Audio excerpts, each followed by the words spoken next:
Hello everyone. In this video, we'll go over the Wordly Wise Book 3 Lesson 6 words. You can follow along at home using your book. Let's get started. Our first word is chasm. Be careful with this word because there is a CH at the start, but it makes more of a K sound. So we would pronounce it as chasm. And a chasm is a deep crack or opening in the earth. For example, when we came to the chasm, we saw that the only way across was an old rope bridge. So anytime there's a deep crack or just a large gap in the ground between two spots, usually between some rocks or some cliffs, we often call this a chasm. And a lot of times it'll be so deep that usually people cannot easily cross it. So just like in this picture here, you can see there is a chasm here between these two rocks, and in order to cross it, people built a bridge. Sometimes chasms are made because of earthquakes. So I could say something like, the earthquake created a huge chasm in the ground. So they might be smaller like this one and this one, or they might be larger like the one in this picture here. Our next word is continent. Continent is a noun, and a continent is one of the 7 great land areas of the world. These are Africa, Antarctica, Asia, Australia, North America, South America, and Europe. The example says, because Antarctica is very cold, it is the continent with the fewest people. So I'm sure we already know that continents are these 7 large land areas. And of course, the largest one is Asia. And did you know the second largest continent is Africa? And one more cool fact about the continents, Australia is both a country and a continent. Remember, a continent is the large land mass. However, there can be many countries within one continent. For example, North America has Canada, the United States, Mexico, and many other smaller countries in Central America. Which continent is your country located in?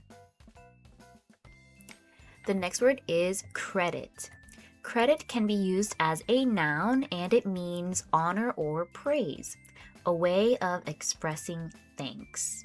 So this can mean to give praise or say good job to someone for something that they did, kind of like you are recognizing that they worked hard on something.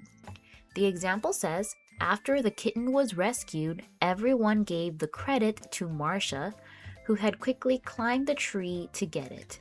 So that would be like in this picture here. Imagine that this girl saw the kitten stuck in the tree and right away she climbed the tree to get the kitten.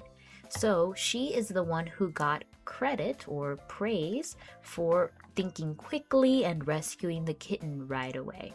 So when you give credit to someone, you are telling them they did a good job, they worked hard, they deserve to be congratulated for what they did. Another example would be in this picture here. I can say, my cousin deserves credit for baking the delicious cake. So imagine that you and your cousin baked a cake to give to your family, but your cousin was the one who did all of the work. So she mixed all the ingredients, baked the cake, and then decorated the cake. Then she is the one who deserves credit because she did the hard work. So she should get the praise from everyone for making the cake. Or another example would be the coach gave credit to the whole team for the victory. So if the team won some kind of championship or victory, the coach isn't going to say just, oh, this player is the reason that we won the game, just because they might be the best player. Instead, the coach gave credit to the whole team, so saying that everyone deserves the honor and the praise for winning. The second way we can use the word credit is as a way of buying things and paying for them later. So whenever you want to buy something, but maybe you don't have all of the money you need to buy it now, you can use something like a credit card to pay for it. And then the credit card will pay the store the entire amount, and then you have to pay the credit card a little bit of money each month until you finish paying the whole price of whatever you bought. The example says, the Simpsons bought their car on credit and will make car payments every month for several years. So when you buy something on credit, you might be able to pay for it after a few months, or sometimes it might take years for you to pay for that thing if it's something that's very expensive. Usually people buy expensive things using a credit card. And when we do that, we say that you bought something on credit. The next word is enable. Enable is a verb and it means to make possible, to give the means to bring about. So when something enables you to do something, it gives you the ability or the chance or maybe the tools to do it. So it makes something possible that you could not do before. The example says, living for a year in Greece enabled everyone in my family to learn to speak some Greek. So we can talk about language using this word enable, because something like living in another country might enable you, or it might give you the ability to learn another language, just like in this example sentence here. Or I could say practice enabled her to become a better piano player. Of course, if you practice something, then it's going to be possible for you to become better. Another example would be something like a map. I can say the map enabled us to find our way through the city. So it made it possible. It gave us the means or the ability to find our way because we can use the map to see where we need to go. And lastly, I could say saving money enabled my family to take a vacation. The next word is foul. Foul can be used as an adjective or as a noun. As an adjective, it means having an unpleasant taste or smell. So we can describe anything that smells or tastes very bad as being foul. For example, a foul smell of chemicals came from the jewelry polishing factory. Sometimes factories might release foul smells because they use a lot of chemicals to make their products. But I could just say, the milk smelled foul, so we threw it away. Or maybe a foul odor came from the garbage can. You can even describe someone's breath as being foul. Maybe if they didn't brush their teeth, then their breath might smell foul. Or maybe you're drinking something and it just tastes a little bit weird. You might say that it tastes foul, it tastes very bad. Foul can also mean stormy with strong winds and heavy rain. For example, we biked as fast as we could to reach home before the foul weather hit. And we have to be careful when using foul in this way. It is an adjective, so it needs to describe a noun. So make sure that if you're talking about stormy weather, you use the word weather or some other kind of noun that refers to weather along with the word foul. So another example could be, the game was canceled because of foul weather. Or we stayed inside while the foul storm passed. Lastly, foul can be used as a noun to mean in sports, a move or play that is against the rules. For example, when Steffi hit the ball outside the line, the umpire called a foul. So a lot of times in sports, there might be some kind of line on the field that players cannot cross. And if they cross that line, then they might get a foul from the referee. So that can also happen if two players are fighting, for example, or if one player pushes their opponent. Then the referee might also call a foul, which means that move is against the rules, and either the other team will get the ball or maybe someone might be taken out from the game. Another example of that might be in bowling. Usually there is a line here that the players are not allowed to cross, and if their foot goes over that line, then they will get a foul. It's something that is against the rules, and usually there's something bad that comes along with getting a foul. The next word is gust. Gust is a noun, and a gust is a sudden increase in the strength of the wind. So the wind might be normal, or it might even be a windy day, but then suddenly out of nowhere, a really strong wind starts. So when that happens, we call that one a gust. It's stronger than the normal wind around it. The example says, as the hurricane got closer, gusts of wind shook the house. And you can kind of see this in the video here. Of course, it's very windy. The trees are almost falling over. But then at the end, you can see it got a little bit stronger right here. And that's what we would call a gust. It suddenly gets stronger. And in this video here too, you can see that maybe it was a windy day and the umbrella was okay at first, but then a sudden gust of wind came and suddenly her umbrella broke like this. And a gust doesn't always have to be something like a super strong wind from a storm. It can just be a regular mildly windy day and then suddenly a stronger wind comes, and that can cause, if you're holding papers, it might cause your papers to fly away, or it might cause your hat to get blown off of your head. So that's what we would call a gust. The next word is ordeal. Ordeal is a noun, and an ordeal is an unpleasant, painful, or difficult experience or test.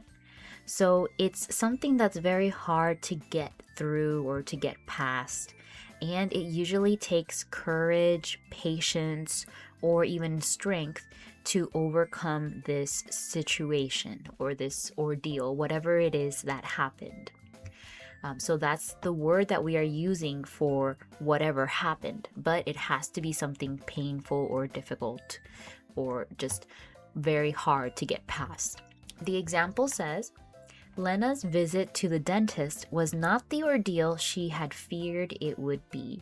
So in this sentence, this person maybe thought that going to the dentist was going to be very difficult or hard or unpleasant, but thankfully it was not that kind of ordeal or that kind of situation that she thought it would be.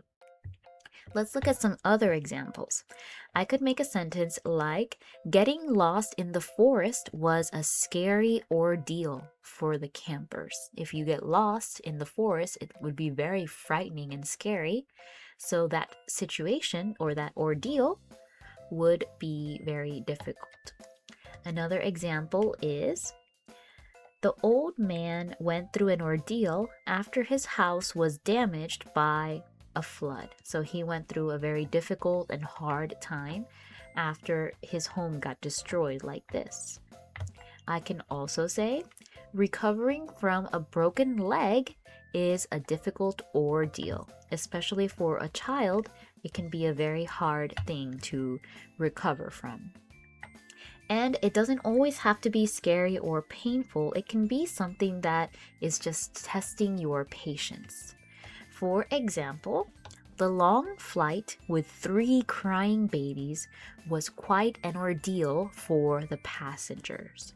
So people a lot of times will complain about crying babies on a long airplane ride because they just cry the entire time and it can make everybody feel very uncomfortable. So that can be called an ordeal. The next word is plateau.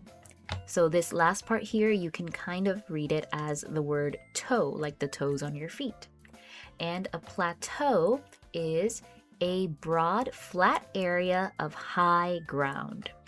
The example says, after a 1,000-foot climb, the explorers reached the plateau. And this is what a plateau looks like.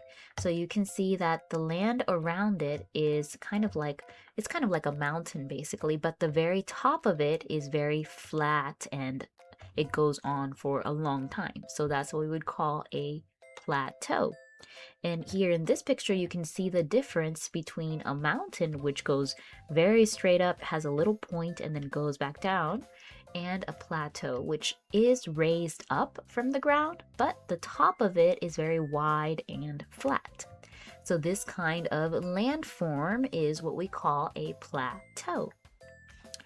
And a lot of times, cities or even or villages might be built on top of plateaus since the ground is flat and it's easier to build on this kind of land. Now, there is another definition for plateau that's not in your book, but it is something that's very common these days and you might hear it a lot in conversation, so I think it's important for us to learn about it quickly. A plateau can also be a period during which little or no progress is made after a time of improvement. Let's look at the examples. After improving quickly in piano lessons, Mia reached a plateau and did not get much better for several weeks.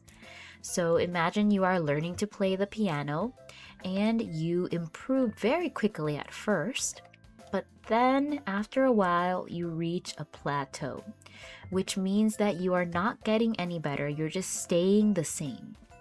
And usually with a plateau, you might suddenly increase or get better, and then it might stay the same for a while. And then again, you might suddenly get better, and then it stays the same again for a while. You might hear this word used a lot when talking about someone's weight. For example, someone who is exercising and trying to be healthier.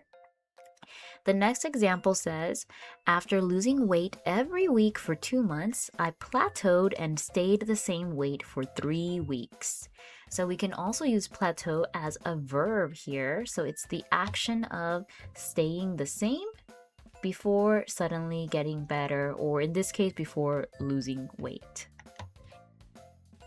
Again, this second definition is not in your book, but it is something that is very commonly used these days in conversation, so I thought it was important for you to also learn it like this. Our next word is rig, and rig can be used in a few different ways. As a verb, it means to make or do something by using whatever is nearby. For example, Sawyer and I wanted a shady place to sit in the backyard, so we rigged up a tent using 2 broom handles and an old blanket. So in this sentence, they wanted a shady place in the backyard, so maybe it was very sunny, but they didn't have any kind of umbrella, for example. So instead, they got a blanket and they got 2 brooms, and they just rigged up this shady area by putting the blanket and holding it up with the 2 brooms. So it might look something like this. This is a tent rig. So maybe the campers had some kind of tarp material like this plastic tarp here, and then they used some rope between 2 trees to tie it up, and they added some sticks that they found to hold the bottom part up or make it more stable. So this is what we would call a rig. They're making something just using whatever is nearby. Here's another very good example. You can see that there is a computer, but maybe they didn't have a table. So instead, what they did is they made a rig. They rigged a table, basically, using old boxes. So again, rigs are just things that you make using whatever materials you have. Usually if you can't access the thing that you're actually supposed to use, then you might be able to rig something.